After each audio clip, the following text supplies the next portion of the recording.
I guess I can introduce myself. My name is Lacey Henderson, and today is Mother's Day, and I am testing sound equipment that was purchased on my behalf from somebody else, which is great because the way that my bank account is currently working during this pandemic is not what it was projected to be at the beginning of it. So, without further ado, I guess I was going to use some of my old and recycled material when I wanted to be a stand-up comedian about 15 minutes before the whole world went on lockdown, which was unfortunate timing, but I feel like I have this set up now. It's like very similar to Chris D'Elia, and just like Chris D'Elia, I have the same like level of confidence as like a cis white man, so why not figure it out?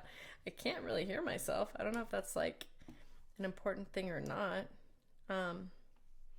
But maybe I don't need to hear myself. Maybe all I need to hear is just the silence of my own thoughts. And essentially, isn't that what quarantine is? It's just time to reflect and consider all the things you could have done with this used time instead. But anyways, I digress. I'm in Denver. We live like in this really weird house building thing that is basically two houses like joined together by this like walkway, and our main door is basically glass. And this is good. I wanted to hear how my dog sounded actually on the microphone as well, which is good to capture because I have some high profile interviews coming up with this equipment, and God knows what those dogs hear. Only God knows. With that being said, with the glass doors that we live in, which is like the facade of safety, like if anybody really wanted to get in, you could just karate kick that door, no problem.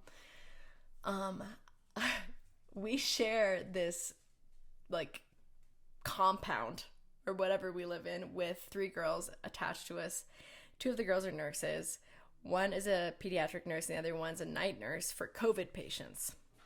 And I even talked to her. I was like, oh my gosh, how is it going? And she seems super unfazed. So like, I can't really tell. Like they're like making 0% effort to be friends with us. And I was on the phone the other day with somebody in my family, like basically saying like, oh, blaming on why I'm not friends with these people on the dogs because like they don't want to be friends with us. Honestly, I was like, oh, the dogs keep barking, and so they're like cock blocking us from being friends with our neighbors. And I said it loud enough for them to hear, and like they don't care.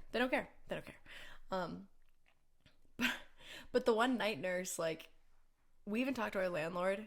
Within the course of the first, like, 3 weeks of us moving into this building, she's broken, like, all of our main doors. Like, she slams the hell out of all the doors. And at first we thought she was pissed, but I think it's just, like, how she is. And after finding out she's a night nurse, like, anybody who has had any type of medical experience where you've stayed overnight in the hospital knows the night nurse doesn't give a damn about being quiet. Like, you will never be so aggressively reached at in a clinical way than by anyone other than the night nurse. Like, I remember being on chemo and like this woman would come in at God only knows what hour. It's almost like they have like the sensor that goes on your finger for your heart rate. It's like they can tell right when you finally have been blessed by the sweet surrender of slumber because you couldn't sleep, you're in pain all day in the hospital. When it finally catches you, they're like, now's my time.